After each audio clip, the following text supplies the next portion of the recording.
Exquale, good evening, welcome. I'll call the meeting to order. It's with great respect and humility that we acknowledge and honor the lands of the Snuneymuxw people. The Snuneymuxw people maintain a profound, unique, and spiritual connection to the land through ageless traditions, teachings, stewardship, and expressions of reciprocity. I just want to take another brief moment here to recognize that it's Pink Shirt Day today. Pink Shirt Day is an important day that reminds us to stand up against bullying. On this day, we wear pink shirts to show our support for the victims of bullying and to raise awareness about this issue. Pink Shirt Day originally started in 2007 when two students in Nova Scotia stood up against bullying by wearing pink shirts. Today, Pink Shirt Day is celebrated across Canada and around the world to promote kindness, acceptance, and inclusion. We have no items to move to the open agenda this evening. Are there any additions, deletions, or changes in order? Trustee Robinson? Thank you, Chair. I have one addition, if I may have the indulgence of the board for about 1 minute at the end regarding international education and the homestay program. Okay, so what we could do is put that under new business. I'm just going to make myself a note here. Thank you, Chair. No problem. Okay.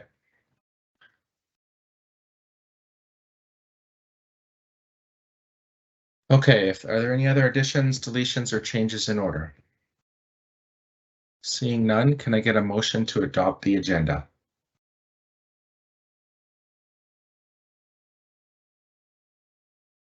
Moved by Trustee Pellegrin, seconded by Trustee Robinson. Is there anyone opposed to the agenda?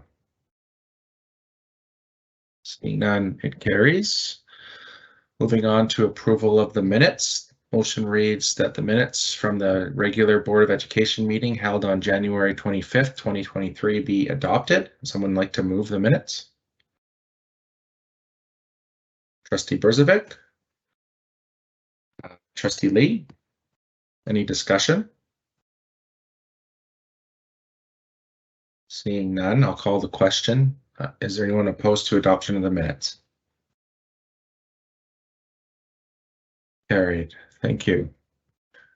Moving on to section 8, 8.1, sections 72.3 report.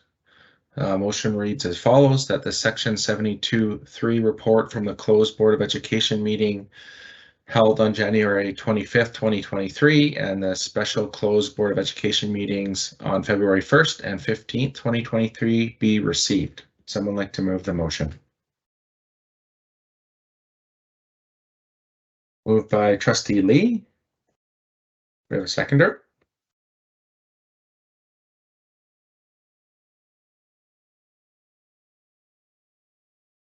Moved by Trustee Robinson.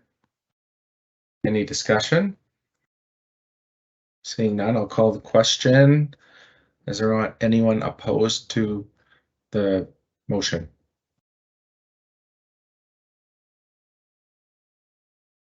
See, Chantel's typing, so I'll give her a minute.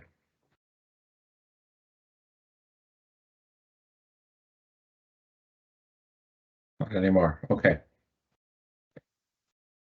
Approved, carried. Thank you. So I'll move on to section 9 of the agenda, announcements and reminders. Just that we have the Education Committee meeting scheduled for March 1st, 2023, the Business Committee meeting March 8th, 2023, the Board of Education meeting March 29th, 2023, spring break March 11th to March 26th, 2023. So I recognize now that we move on to our presentations this evening in item 10 of our agenda. So we have two presentations.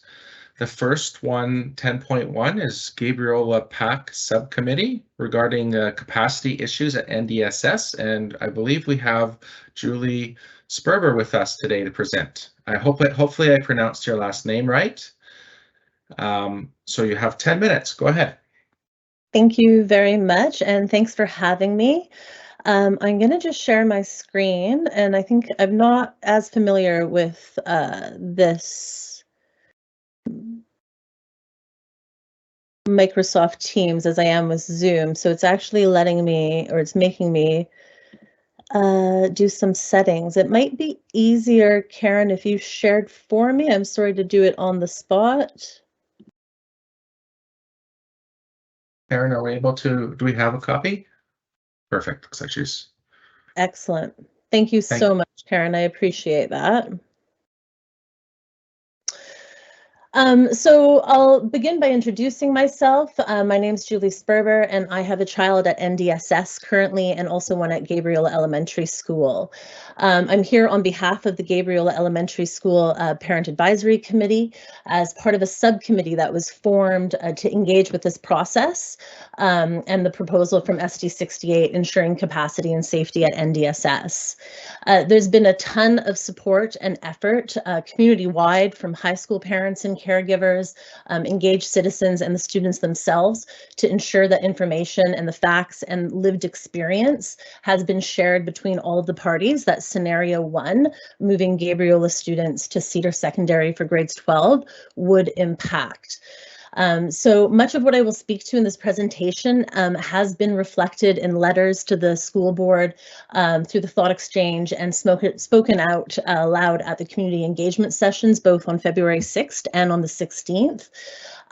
However, the reiteration of this and the submission of the petition that is part of this presentation tonight still feels important to do so that we can say that we did our best in trying to make the school board understand the impacts that moving students would have on our community. So yes, slide 2, Cedar School location. The biggest part of this is I'm not going to read out each of the bullets. You can clearly see the points and digest them while I'm talking. But scenario 1 goes against the recommendations that the district has in their long-range facilities plan that states supporting active transportation options for students.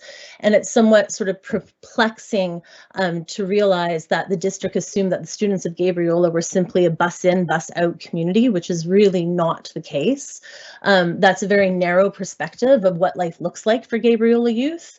They are indeed active, not only in school, sport, and recreation, but also other programs and classes that require them to stay in the Nanaimo city after school dismissal. They enjoy socializing with their friends like any other high schoolers, and they benefit from having opportunities for a part-time job. And all of these things Nanaimo provides, and there's ample opportunities for them to engage in them with safe, active transportation options and reliable, frequent, and efficient public transportation options in order for them to come home and not just be bus in and bus out. It would be incredibly stressful if a child is sick and needs to return home from Cedar, especially for parents and caregivers who do not have the financial means or the flexibility to stop work and come over from Gabriola with a car to pick them up or even pay for the taxi services. And the length of the public trans commute, as we all have discussed, would be definitely unbearable if you were ill. Gabriola youth, and this is from speaking to so many youth in this process and having engaged them over the decade or more that I've lived on Gabriola, they really enjoy the independence that school in Nanaimo brings them. And although it might be a little bit intimidating at first in grade 8, their autonomy really grows, and the success in growing that independence would be very limited by the distance and the accessibility that Cedar is for our community. And then slide 3, which is the one we're on, is the impacts for students. It's disappointing that the district would consider adding a longer commute to the youth that are already commuting the longest in the district. All of the impacts of that student's quality of life would be impacted by a longer commute. Including academic outcomes and potential missed classes and not being able to get there in a timely manner if they sleep in the morning. And I feel that as well as academics, I think their social emotional learning and feelings of inclusion would have definitely been impacted and detrimental effects on the mental health of our youth going forward. On top of that, the extended day also has students traveling in between a community that they have no established support networks in. So all Gabrielans have some sort of connection to Nanaimo. It is some more than others, but we access the city since they were babies right through to elderlies for services, for commerce, for recreation. And many of our community members have never even visited Cedar. And shame on us, I'm sure Cedar is a beautiful community and we should take the time to visit that community, but we don't access it on a regular basis, and students are not familiar with the community at all. And so it's interesting when you look at how busing of rural students into communities works, like nationally, provincially, and even internationally. It is very rare, and I haven't actually found another example where rural students are bused through an urban center to another rural community. Usually rural students are bused into the city center that is the connector hub for the rural communities around them, and that just seems to make much more sense on so many levels. And then we can move on to impacts on the community as well, the next slide. And so on this slide, it just puts the bigger perspective in to context. And this is one that I can totally appreciate that the district maybe didn't consider all these different elements in terms of the impact for the wider community. So it's a great snapshot to consider the important facts when you're suggesting something like moving our youth from Nanaimo into another rural community like Cedar that has no connections for us. We have some challenges as a community already, both with our age demographic, with our socioeconomic demographic, and moving the youth would just exacerbate and compound these challenges for the community over the long term. And we're finally making some strides in attracting younger and retaining young families and having more labor force and work opportunities in our community. And this transition would halt that growth that we've seen over the last few years. And then slide number 5 is about the petition that we have submitted through Karen for the board to and the school board staff and trustees to view. Really encourage you to take a really robust look at this and read through all the points. The petition had only been open for 7 days and we've collected well over 1,000 signatures.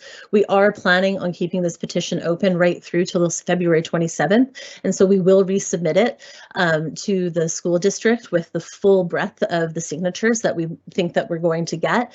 I mean, we're already a massive percent of the population in support of opposition to the scenario 1 that's being proposed by the district. And then in closing, the last slide is really just about how our community can come together and do things like you witnessed on February 16th, or the petition in 1,000 signatures in less than 1 week.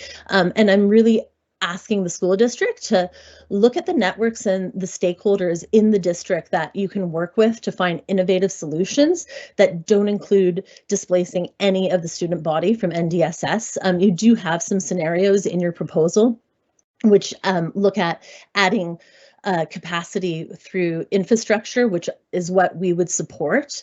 The kids have gone through a heck of a lot, as we all have in the last few years, and I really feel that putting a number on them, whether they're Gabrielans or lacrosse or academies, is just going to compound the challenges and the mental health struggles that we've seen our youth go through in the last 3 years because of COVID. And at this point, I don't think it's necessary. There's other options on the table that the board and the district have presented, and I would definitely encourage you to go that way. And then also lean on the communities that are part of SD 68 to help you find other solutions that maybe you haven't thought of yet.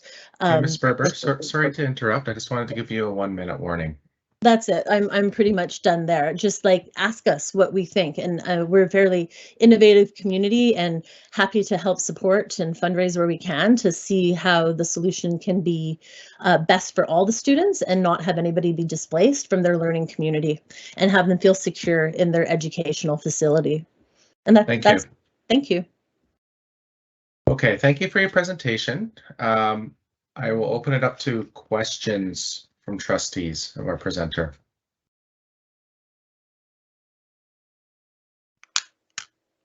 Any questions? No, Trustee Bailey? Thank you for that very detailed presentation. I feel like you really, having sat with you at the table on the 16th, you gave some very good perspectives that, you know, you don't always think about, right? So I have one question I want to pose to you. Sure. And it's just a thought. It's like, so I've taught at two different size schools. I've been at a school that had 1,400 students, it's at Dover Bay, and at Ladysmith Secondary, that when I first started there was around close to 800, maybe a bit over, but average was about 700. And I think when I left, it was in the 600s. There's a big difference in teaching those two size schools. The 700 seated school could still offer a lot of programs and choices and electives and things like that, right? A lot of the Cedar kids said that when they came to Ladysmith, that they liked that opportunity. The larger school had its advantages, of course, more diverse population, more opportunities, etc. But it loses a sense of that small town community feel. And you're advocating for students that are coming from a small community, right? So are you prepared to have your the children from your community going to a school that's 1,800 students? I mean, that's a hard question for me to answer in terms of representing the entire community, because those discussions, I mean, literally, we've only been talking about this as a community since the proposal was put out, and it's been primarily focused on the opposition to Cedar. My child goes to NDSS and she was so nervous and scared in grade 8. She's now a grade 10 student at NDSS. And the amount of growth that I've seen her go because of the diversity, because of the friend network opportunities and the social and educational choices that she had within the NDS population has done nothing but help her flourish and thrive. Now I have a son in grade 6 at GES, and it might be a different story for him. I'm not entirely sure if he'll go to NDSS and whether or not that school will be the right fit for him.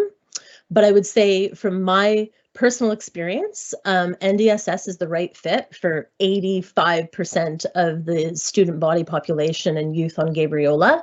And I think it would be unfair to move or displace that larger population of Gabriola youth for the sake of children who might struggle from anxiety or might not be able to flourish in that sort of larger student body population, because I do consider them to be the minority. Thank you. Thank you. Naomi, would you like a follow-up question for our presenter? No, I think you answered that very well. So thank you very much.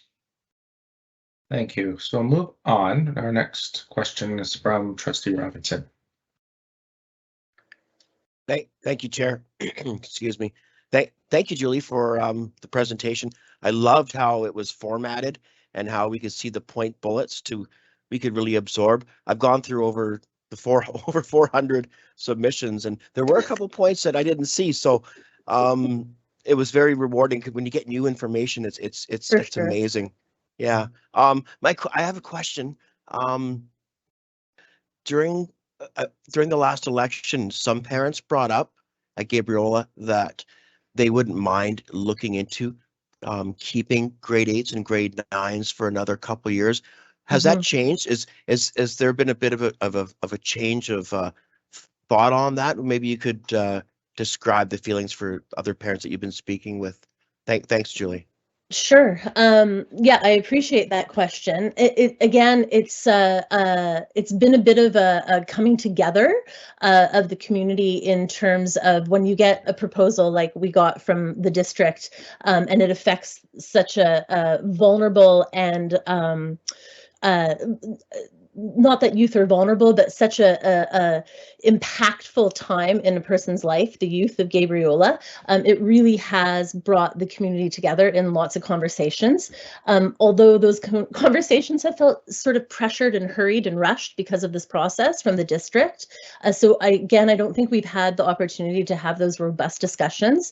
I am aware that there are parents who have discussed grade 8 and 9 remaining on Gabriola, and I would caution that they are the small majority again of parents on Gabriola. I don't think that idea has been widely circulated. I certainly don't think that the students have been involved in that conversation.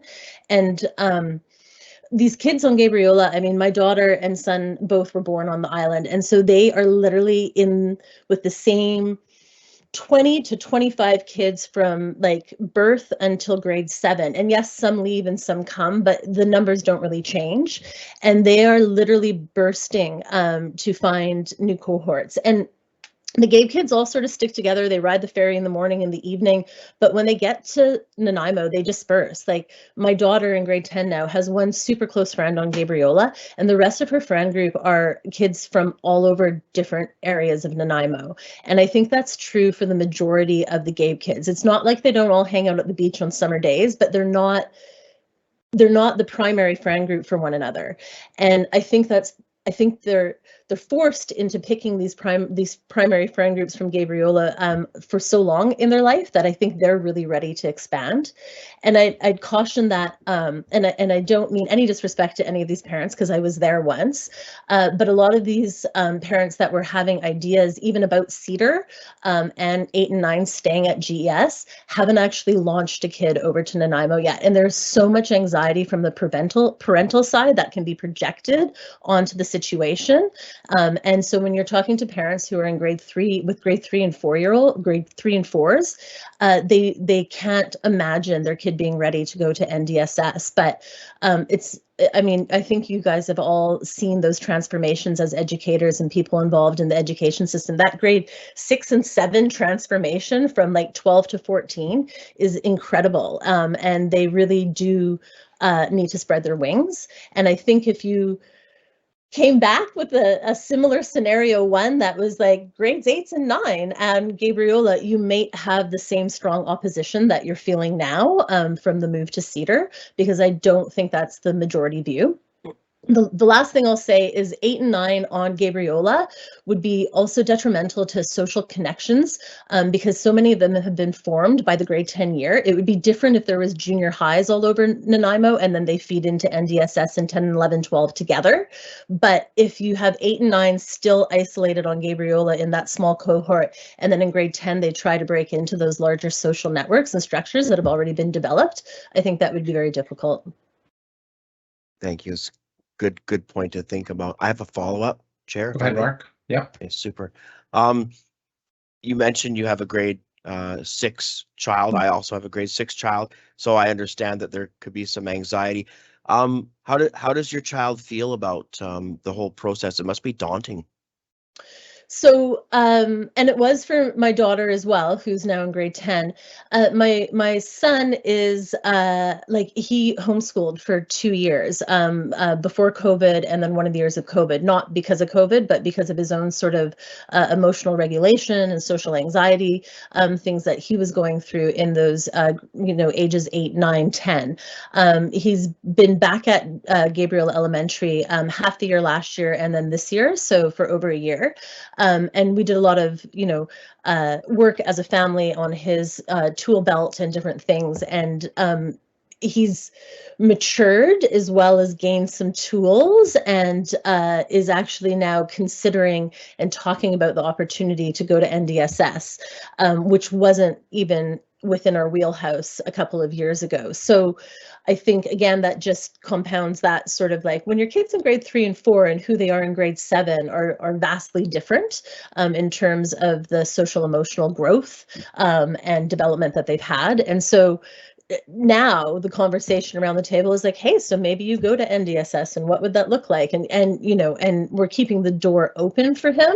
But even if NDSS wasn't the right fit for him, and potentially Cedar or smaller high school would be a better fit, I still wouldn't want to redirect the entire youth of Gabriola for decades to come because of him.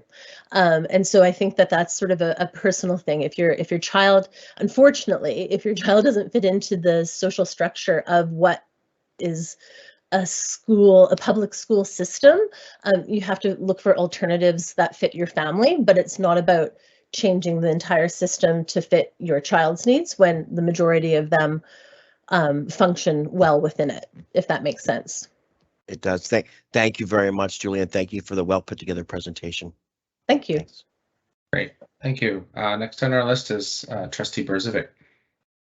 Well, in all fairness, my questions have basically been asked and answered. I was going to basically ask you the question, well, maybe I'll put it to you this way. Has there been any discussion from parents of the question of basically, is there a point where you would consider NDSS too big? How big is too big, basically? Because that's something I've been grappling with. I don't know. I mean, I think I grew up in Winnipeg, and my high school and it was just grades 10, 11, 12, so it didn't even have the 8 and 9 component. My high school in Winnipeg was around 1,500 people. It was in center city of Winnipeg, and it was an experience, but high school in the 90s, I think, was very different than high school now. I think we've evolved a little bit as a society, hopefully. And I know some of those same challenges would exist as well, but it was, I never thought of it as being too big because it was it's just what I was funneled into. So I actually don't feel qualified to answer that question. Fair enough. That much more something the district and people in it was more answer. It was more, I guess what I was getting at is, has anyone said anything like, but gee, I hope it doesn't get bigger than, or, you know? Well, unless NDSS is rebuilt, I mean, there's a capacity issue there already. Yeah. So yeah. I couldn't see. So it's more of a future question we're going to have to talk about after we make these decisions. So thank you. I'm going to stop from here. Okay. Thank you. Thank you, Trustee Brzovic.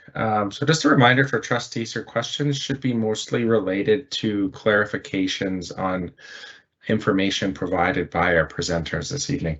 So I don't see any other questions for our first presenter, so thank you very much for your presentation this evening, and I appreciate receiving the information. Thank you. Thank you. So moving on to item 10.2, we have a second presentation this evening from the NDSS Lacrosse Academy.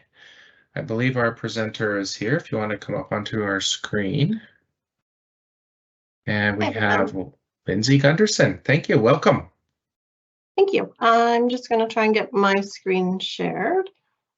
Otherwise, I will ask Karen. So once you get set up, just like our other presenter, you'll have 10 minutes. Okay. Is my presentation, are you able to view it? I can see it now, yes. Okay, perfect. Thank you so much. We are grateful to live, work, and play on the traditional territories of the Sunemu and surrounding First Nations. We honor their relationship with the land, and we are privileged to play the creator's game of lacrosse. Hi, everyone. My name is Lindsay Gunderson, and I am here tonight as a parent in SD68. I have 2 sons who attend NDSS and are part of the NDSS Lacrosse Academy. Gavin is in grade 11 and in his 4th season with the Academy, and Carson has just begun. He is in grade 8 on the junior team. We live within the catchment of NDSS. Thank you for allowing me to present tonight. The Lacrosse Academy is in its 8th season. It was started at NDSS in September 2015 by Joel Smith. Joel is the founder and current coach. Joel started the academy as he saw the rising popularity of field lacrosse in Nanaimo and understood that Canadian kids who typically play both box and field lacrosse have excellent opportunities to receive scholarships in the US to continue playing lacrosse through their university years. The Lacrosse Academy includes athletes from grade 8 to grade 12 and is the only competitive academy at NDSS. What that means is we travel and play other academy teams in BC, and we also travel into the US. Next week, both of our junior and senior teams are headed to Coquitlam to compete at provincials against other academy teams from BC. This season, we have also traveled to Portland, Victoria, Seattle, Palm Springs, and have upcoming trips to Mercer Island for our seniors and Sisters Oregon for our juniors. We travel to improve by playing games against teams of different abilities and to showcase our athletes to recruiters and university coaches that attend. We fund these trips through team organized fundraising and parent support. Since 2015, 30 NDSS Lacrosse Academy students have received athletic scholarships to play lacrosse at both the Division I and Division II university level. We also have current athletes who are maintaining very good grades and are actively pursuing scholarships in the US. How this move could impact them both academically and athletically is unknown, but the consensus among the team is they do not want to leave NDSS. The Lacrosse Academy also brings a sense of school spirit and support to ND. We host alumni games, senior night for graduating players, and last year, in a joint effort with the senior girls volleyball team, hosted a game to raise money for a family in need. This season, some of the boys have collected donations and helped with store cleanup at Denny Steele's. Joining the Academy is joining a family whose values are embedded into their daily actions. The kids have built strong relationships with each other, whether it is on the field, in the classroom, or volunteering in the community. This is a close group. Before every game in the huddle, the boys shout, 1, 2, 3, family, as their cheer. It would be very sad to impact this close relationship they have with their coach, school, and each other by potentially breaking up this group. Now I wanted to go on to some reasons why we should remain at NDSS. Rebranding of our academy from NDSS to Barsby would be costly for 2 reasons. First off, all of our gear, uniforms, bags, gloves, etc. would have to be repurchased. This would be a significant cost per player, and parents have already paid for this. The second and more important issue is we are known as the NDSS Islanders Lacrosse. Coaches at American universities know of us. We have current athletes that are alumni of NDSS playing in the US, and this is a connection for our current players who are trying to get scholarships. The impact of changing our school and name on our reputation with recruiters is unknown. In preparing for tonight, I reached out to Chris Bowman. Chris is a former Academy parent, coach, and is also the president of the Junior Timbermen. But more importantly, Chris is the father of 2 Academy players who both received scholarships to the US and are currently playing down there. This is what Chris had to say about moving the Academy. The NDSS Lacrosse Academy has become a known brand in US college lacrosse circles when programs are looking for student athletes from Western Canada. When they make inquiries about players or the players send film to US college coaches, they know a player or 2 that has made the leap from the NDSS high school to a school in the US and what type of player and person they are. To build that reputation has taken 8 long years, and to change the name and location could impact students' opportunities to get post-secondary education opportunities south of the border. And I just wanted to thank Chris for that. We play field lacrosse. It was mentioned that Barsby is an excellent location because of the outdoor covered box, but we play and practice lacrosse on a field in almost all weather conditions, and access to the outdoor box would not be a benefit to our program. Necessities of the Academy. The proposal also mentioned no cost to move the Academy, but as discussed, there would be the cost of rebranding all of our gear, and we also require storage sheds near the fields and lacrosse nets. NDSS is already equipped with 2 sheds and the required nets. NDSS is also located beside the running track. Our athletes use the track and stairs of the bleachers for training and conditioning. We have athletes that take the city bus to ND from the north end. For them to bus to Barsby would take an additional bus or walking and would take more time for them to get to school. I am now going to turn the presentation over to Kirsten White. Kirsten is another Academy parent who has a son in grade 8 who is also in French immersion at NDSS. Thanks, Lindsay. I'll just give me a moment to share my half. Unless you're able to advance it from here, but I don't think we can do that. So bear with me.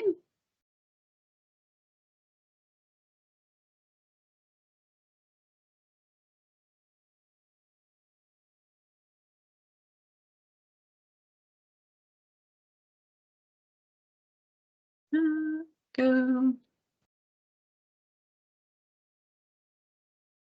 All right, everyone sees this.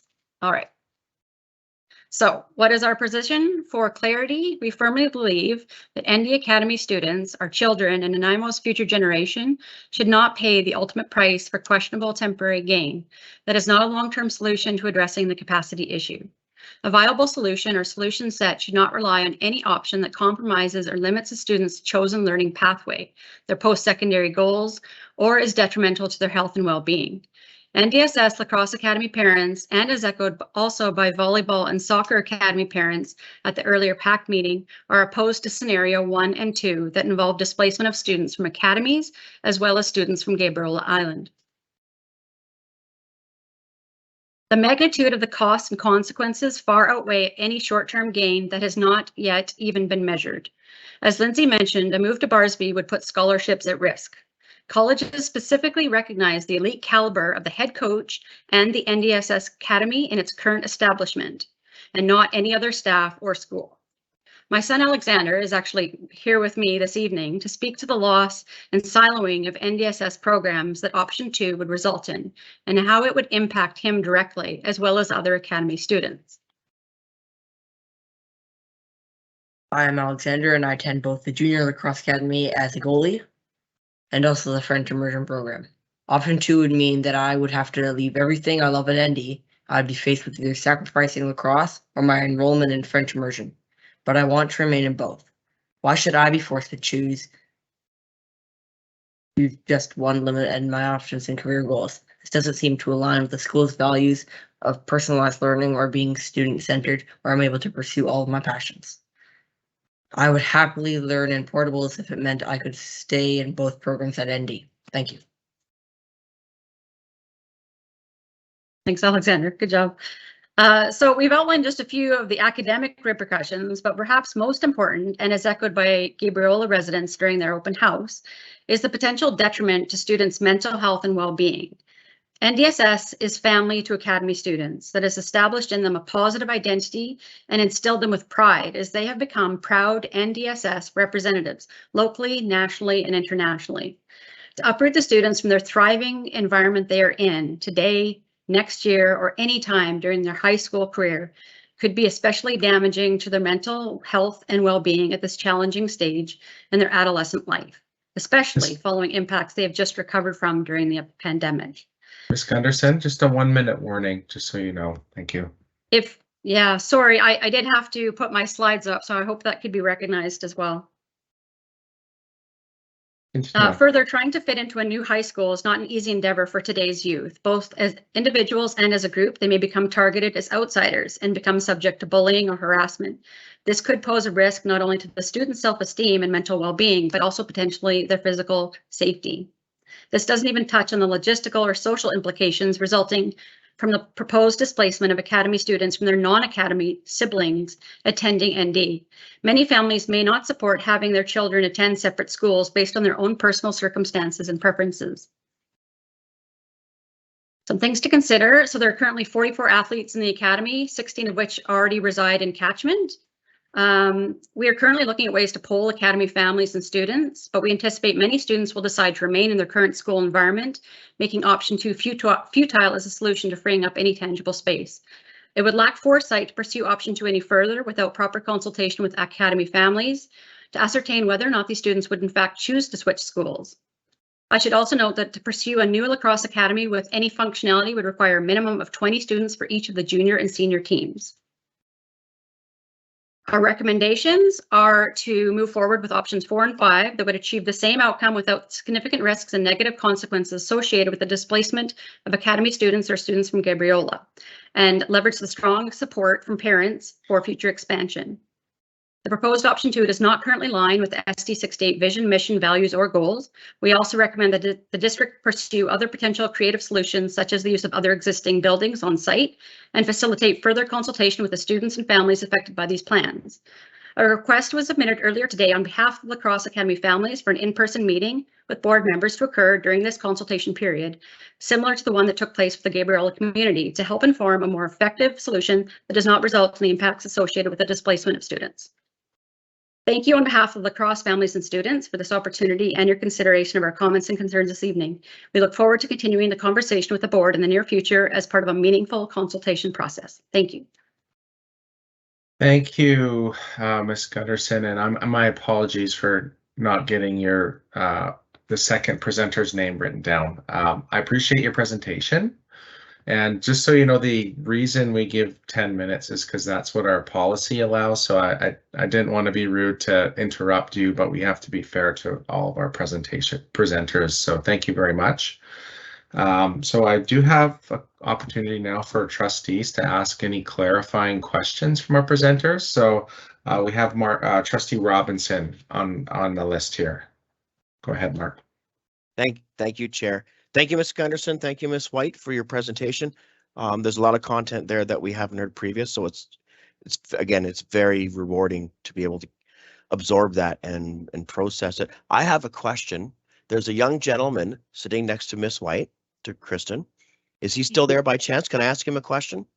Certainly, Alexander, can you come here? Wonderful. Sorry, I don't think he heard me. I'll just grab him. Sorry. Sure, you bet.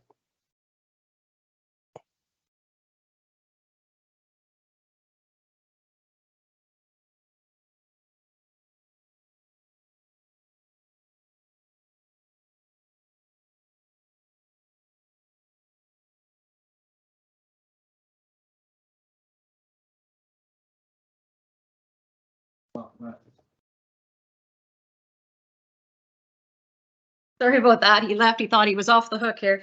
No, Alexander, you are not off the hook. I apologize. I have a question for you. Yep. Wonderful. You mentioned something that made my eyebrow go up. You mentioned that you would be happy, or you'd be okay for if there was more to be able to continue with lacrosse if there were more portables and learn at a portable. Yeah. Can I ask you a question? Another question along the same lines.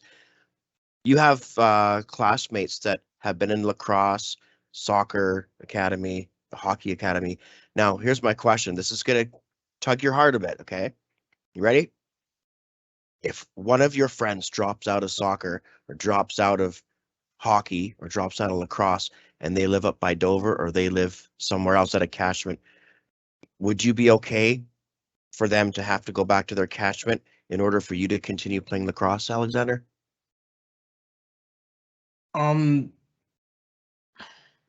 It's a tough one. Yeah, I think so. That's a very thoughtful answer.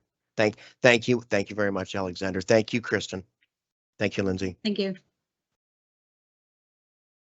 I don't see any other questions, so I'd just like to again thank Lindsay and Kristen for your presentations this evening.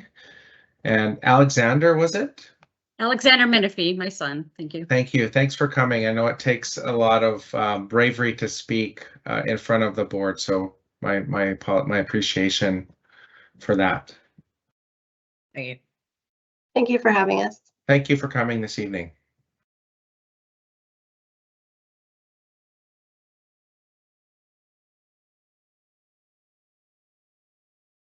Okay. Moving on to, in our agenda this evening, to correspondence. We have a few different pieces of correspondence on the agenda. The first one, item 11.1, from Minister Fleming, Ministry of Transportation and Infrastructure regarding crosswalk safety. Would someone like to move the motion?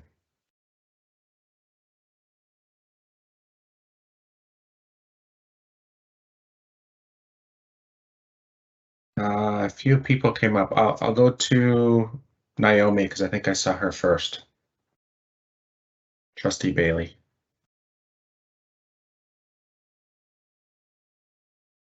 Okay, that the Board of Education of School District 68 and I'm Lady Smith refer the correspondence from the Minister of Transportation and Infrastructure to be received and filed. Thank you. Do I have a seconder?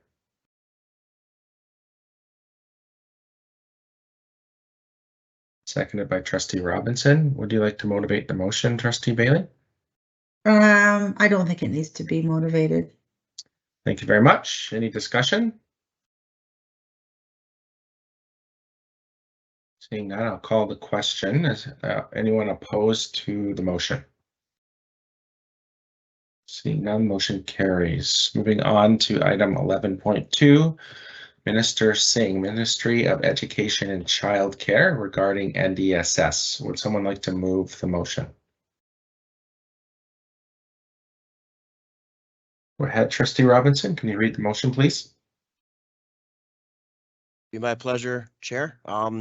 That the Board of Education of School District 68, and I'm Ladysmith, refer the correspondence from the Minister of Education and Childcare to be received and filed.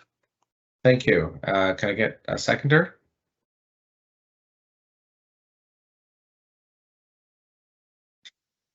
Seconded by Trustee Morvay. Just for trustees, it's best for me trying to see everybody. If you could do your best to try and type in the chat. I don't want to miss anybody. Okay, so the motion's been seconded. Would you like to motivate the motion, Trustee Robinson? I don't think it needs to be motivated, Chair. I think it's pretty standard to go that way. Thank you, Trustee Robinson. And any discussion?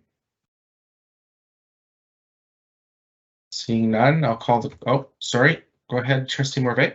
I just wanted to say it's really nice to get a letter from the minister to say that they're thinking about, you know, our ask about our ask to rebuild NDSS and expansion. So hopefully they take that to heart and they come out with some good news soon. Who knows? Let's hope. Thank you, Trustee Morvay. I second that. It's always nice to see that it's on the radar, and every chance we get, of course, we're bringing up NDSS replacement. Okay, I'll call the question. Anyone opposed to the motion? Seeing none, motion carries. Moving on to item 11.3, correspondence from G. Boutillier, hopefully I pronounced that correctly, regarding Bayview Elementary safe access concerns. Would someone like to move the motion?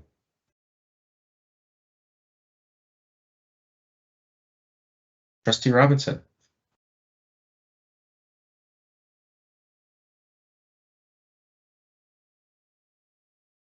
Would you like to move the, read the motion, Trustee Robinson?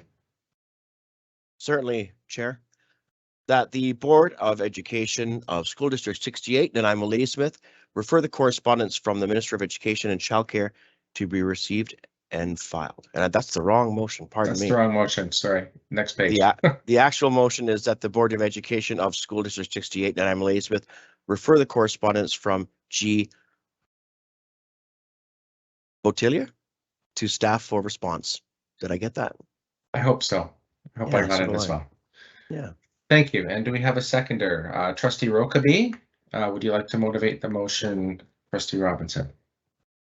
I'd like to speak on it. I'm very pleased that Trustee Morvay was, I hope I'm on the right one. I am not on the right one. Yes, I am. This is the one that Trustee Morvay encouraged to reach out to us, if I'm not mistaken. So yes, wonderful. This is exactly. I hope that we managed to look into this a little bit further, not only receiving it, but absorb the content. And I'd like to thank Trustee Morvay for encouraging the three parents to reach out to us. And yeah, thank you. And also thank you to Trustee Rokeby for being engaged on this also. Thank you. thank you. And I'll just say a quick word too and speak in support of the motion. Refer to staff for response and just note that, you know, safe routes to school across the district is something that we're always looking at. So it's unfortunately not new for us to receive concerns, and you know, we're always looking at opportunities to improve safe walking and travel routes to schools. So thank you for the correspondence. I do have a comment here as well from Trustee Rokeby. Hi, thank you, Chair, and thank you very much to Ms. Petelier for the correspondence. I was over with Secretary Treasurer Walsh checking out the property that we purchased beside Bayview a few weeks ago, and noticed that it's a really unique site in that it has a whole bunch of streets that kind of approach it in a non-traditional fashion. Some of them have been restricted to one way in order to facilitate an even traffic flow. But yeah, it is, I would guess, one of our older sites, and I'm really happy that that staff has spent the time to try to increase their overall footprint. That's going to be the first step in this. And yeah, I was really, you know, when people send us in these correspondence, for myself, they make me look differently at things. I'm looking for things I've never really had the life experience to notice before. And so I really want to thank her for bringing all these details to our attention. And it's already part of the conversation. And we're learning as we go. We're lucky to have a couple of people on our board who have both lived and professional experience in this area, and I'll be leaning on them heavily to make sure that our district does its best to live up to these expectations. So thank you for the correspondence. Great, thanks, Tom. I don't see any further comments or suggestions here. So I will call the question. Anyone opposed to the motion? Seeing none, motion carries. Thank you. Moving on to item 11.4, D and A Mahoney, regarding facilities plan and budgeting process. Would someone like to move the motion?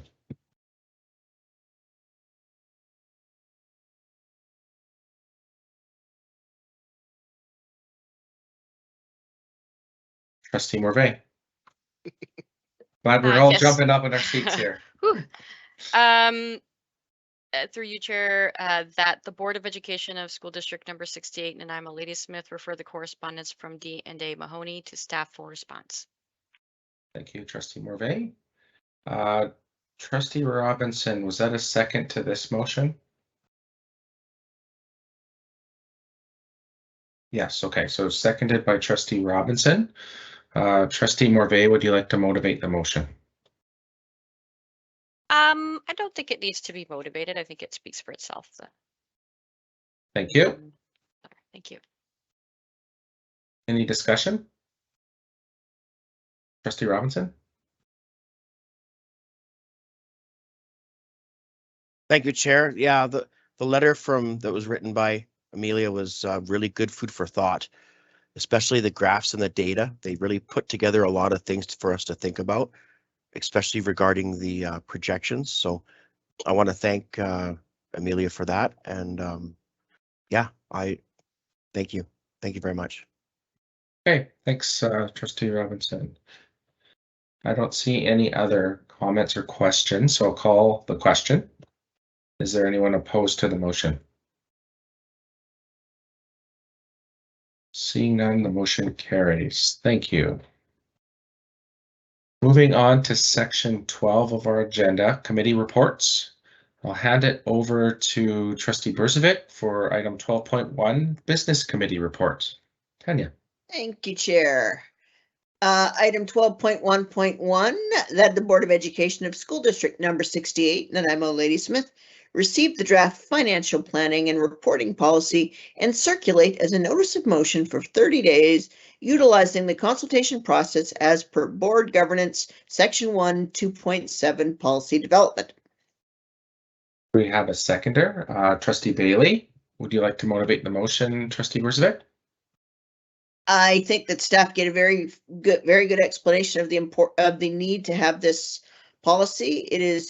There's nothing really to motivate beyond the fact that this is our process and we're required to do this by the ministry. So we need to get it done in a timely fashion. Thank you, Trustee Berzovic. Any other comments? Questions? Seeing none, I'll call the question. Anyone opposed to the motion? Motion carries. Tanya? Thank you. 12.1.2, amended annual budget. And just a reminder that this first motion needs to be passed unanimously in order to use it tonight, to do it tonight, that the Board of Education of School District number 68, and I'm a Lady Smith, give the school district number 68, and I'm a Lady Smith 2022-2023 amended annual budget bylaw, all 3 readings at one meeting today, February 22nd, 2023. We have a seconder.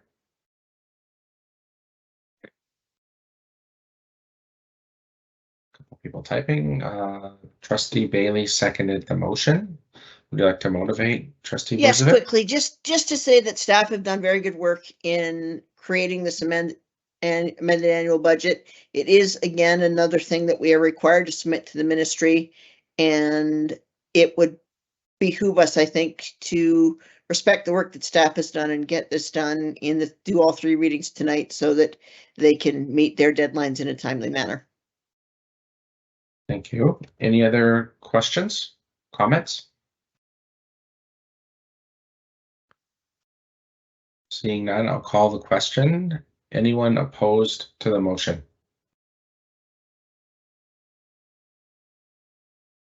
Seeing no one opposed, the motion carries. Thank you. Trustee Berzovic, carry on with the bylaw, please. Thank you. A bylaw of the Board of Education of School District number 68, and I'm a Lady Smith, called the Board to adopt the amended annual budget of the board for the fiscal year 2022-2023 pursuant to section 113 of the School Act RSBC 1996 C412 as amended from time to time, called the Act. The board has complied with the provisions of the Act respecting the amended annual budget adopted by this bylaw.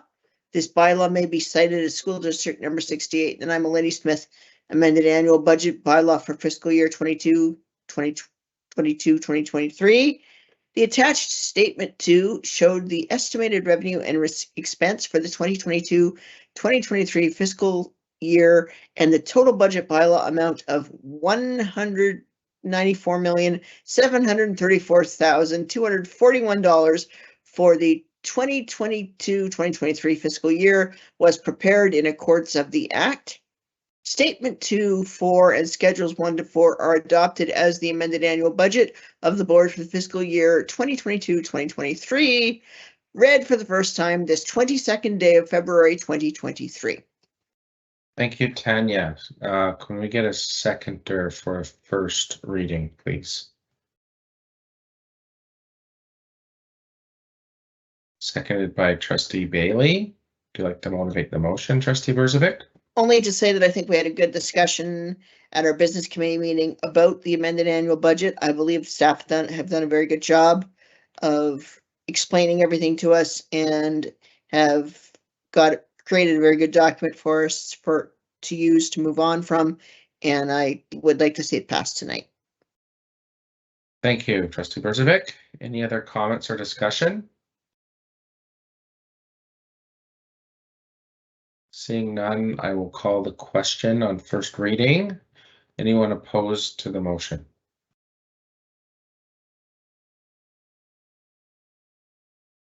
Seeing none, motion carries. So we have 2 more readings. I don't know if Trustee Berzovic, if you want to read second I've reading, got it or open, if we. so Okay, so you just have to read the reading part, not the full bylaw.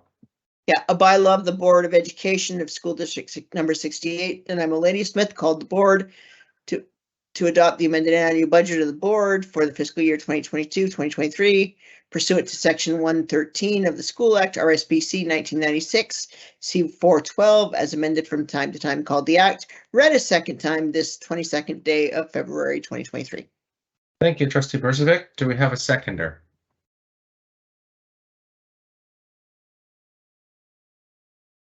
Seconded by Trustee Bailey. We'll go back to you, Trustee Berzovic. I don't think there's much to motivate, but I'll give you the opportunity. No, there's nothing to motivate. Okay, thank you. I'll call the question. All in favor?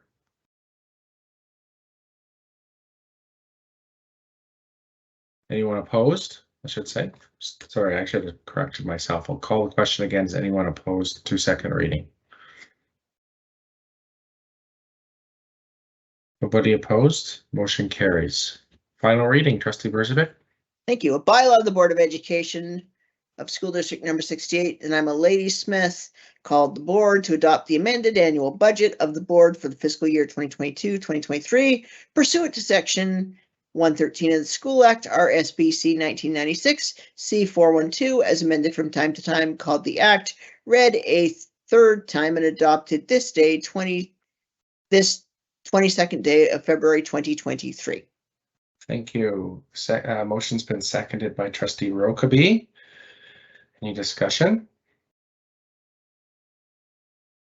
Seeing none, I will call the question. Is there anyone opposed to the motion?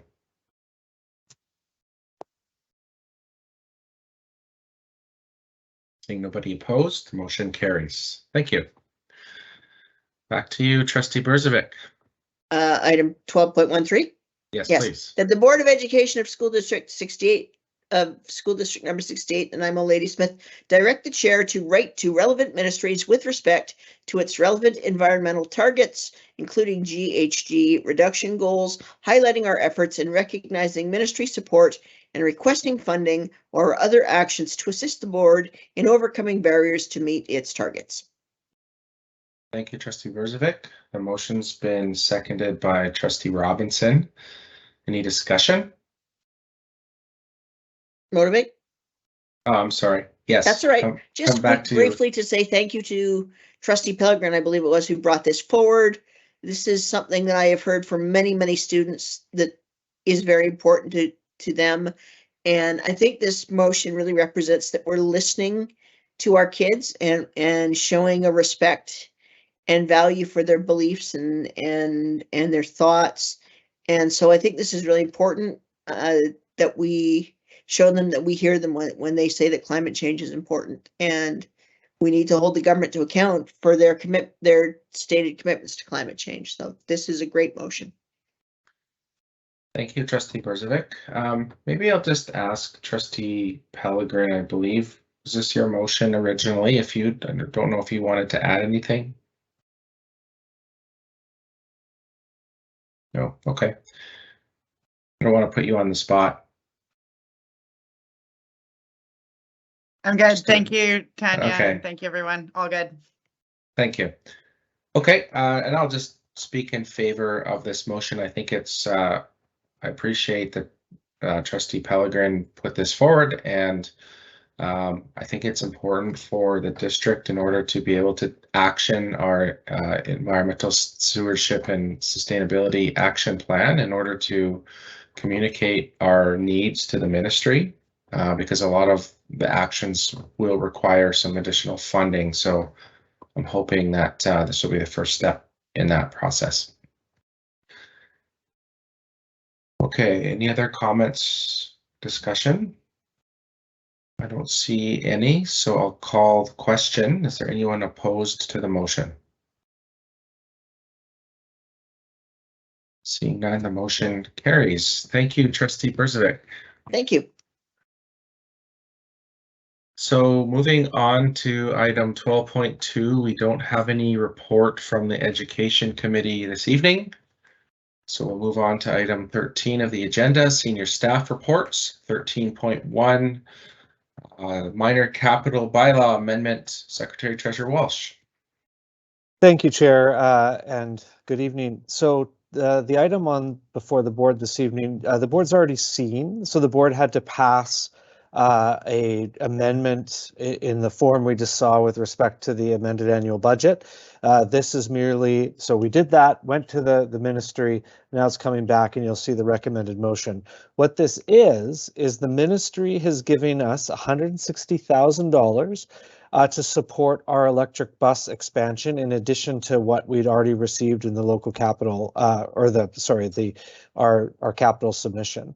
So it's two different amounts. One is $30,000 per bus that we're getting, and so this will be amending our bylaw. We don't need to amend it for the 90,000, but we are also getting an additional 70,000 to support the infrastructure. And so if you look in the document, you'll see it says Nanaimo District Secondary, just convenience that it states that even though it's associated with facilities. So it's really good news, $160,000 that we would have spent out of local capital to continue our electrification of our bus fleet. And so just a appreciation to our partners at the ministry who have been very supportive of the electrification program that we're doing. I know a lot of eyes are on our district because we are moving so quickly, and the recommended motion is there, but happy to answer any questions if need be. Thank you, Secretary Treasurer Walsh. So perhaps what I'll do, I'll give a brief opportunity to ask questions before we move to motion. If there's any questions, please let me know. Okay, I don't see anyone with questions, so I see that Trustee Robinson is happy to move the motion. Go ahead, Trustee Robinson. Thank you, Chair. I am happy to make this motion that the Board of Education approve the amendment to minor capital bylaw number 2022-2023 CPSD 6802 to read capital bylaw number 2022-23 CPSD 68-03, reflecting the Ministry of Education and Child Care's amendment to the annual programs funding agreement to supplement our electric buses purchase and additional funds for charging infrastructure. That was a mouthful. You did a great job. Thank you, Trustee Robinson. And the motion's been seconded by Trustee Bailey. Would you like to motivate the motion, Trustee Robinson? With only one sentence. Any step forward to lower our carbon footprint is a step in the right direction. Thank you, Chair. Well said, Trustee Robinson. Thank you very much. Any other comments or discussion? Seeing none, I'll call a question. Is there anyone opposed to the motion? Motion carries. Thank you. We have no unfinished business this evening, so I'll move on to item 15 on the agenda, and I'm going to go back to Trustee Robinson, who would like to speak a little bit about the international program. Thank you, and thank you for this indulgence. I'll be brief as possible. As the school trustee whose circle of families include the international education program, one thing that's cropped up on my radar is we're getting a little shy on international homestay parents. Homestay families are less than before. COVID certainly had a bit of an impact on that. A lot of people had dropped out. Now, I'm hoping we can encourage staff, members of the public. Doesn't matter if you're on Gabriola, doesn't matter if you're in Ladysmith, doesn't matter where you are, we need you. And it was brought to my attention today that this evening that this has an impact. This could have a significant impact in our budget, and we could be looking at significant changes, and we don't want to be snipping at things. So if we don't have places for international students to stay, they might look elsewhere, and that affects revenue. And while there's a wider discussion on whether or not to promote the international education program as a means of revenue, that's something for a more of a broader, more robust discussion down the road. So I would just like to mention to any parent, whether you're married or single, doesn't matter who you are, even if you're not a parent, a member of staff, if you, for example, have an 18-year-old that's going off to university, you have spare room, you don't get the Child Canada benefit anymore. This is extra revenue for you. You have someone else in the home to spend your time. There's so many wonderful opportunities for you. So please reach out to Rob Hutchins, the international education principal, reach out to the district, reach out to myself. You can email me and I'll get you in the right direction, please. Anyone. I know that we have trustees on the board that have had kids, so give it a shot, give it a whirl, and I'll back you up. Thank you. Thanks, Trustee Robinson. Okay, so we're going to move on to item 16 for information on page 16.1 rather, board motions report on page 108, and item 16.2 trustee committee reports on page 109. I'll just pause there if there's any questions or discussion.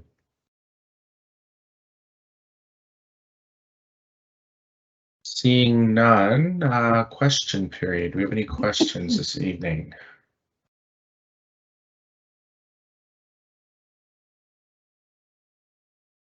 That's not Chair? look like we. Oh, I was going to say, we've got one question tonight, and Mark Walsh is going to speak to it. Okay, thank you. Yeah, ahead, and Mark. just a reminder, our policy requires that individuals that put in their questions provide us with an email address, and we didn't have it in this circumstance. But so the question is about the petition associated with Gabriola. Could it be presented to the MLA with a request to take it to the legislature and sit down with the Minister of Education? Upgrades to NDSS need to be funded. So maybe rather than answer the specific, I can say that the board has added NDSS as its top priority to get both a seismic and a replacement, and has indeed already requested expansion. In addition, the board has just written to the new Minister of Education to make them aware of the issues associated with ND from both the capacity but also seismic and condition. And in fact, in tonight's meeting, there is a response letter from the minister to let that be known as a priority. So perhaps what I could do is suggest, there's always an email address that comes in. So perhaps, Ms. Chair, I won't answer the political question of whether you're interested in doing that. So if I may, thank you, Ms. Straw, for the question. I just in general terms, I would say any community support that we can get to advocate to the province for replacement of NDSS, I don't think we would shy away from. Whether this is the right format or not, I don't know. I do think, though, the way that this gets across the finish line is a collective effort of the board and our community and our students. And so any, ideas that people have in the community to help advocate for that, I'm definitely open to having that conversation, supporting where I can. So thank you. I don't believe we have any other questions. So I will entertain a motion for adjournment.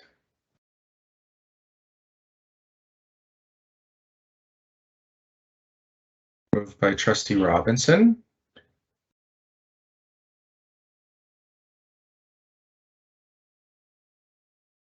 Seconded by Trustee Pellegrin. Is anyone opposed to adjournment?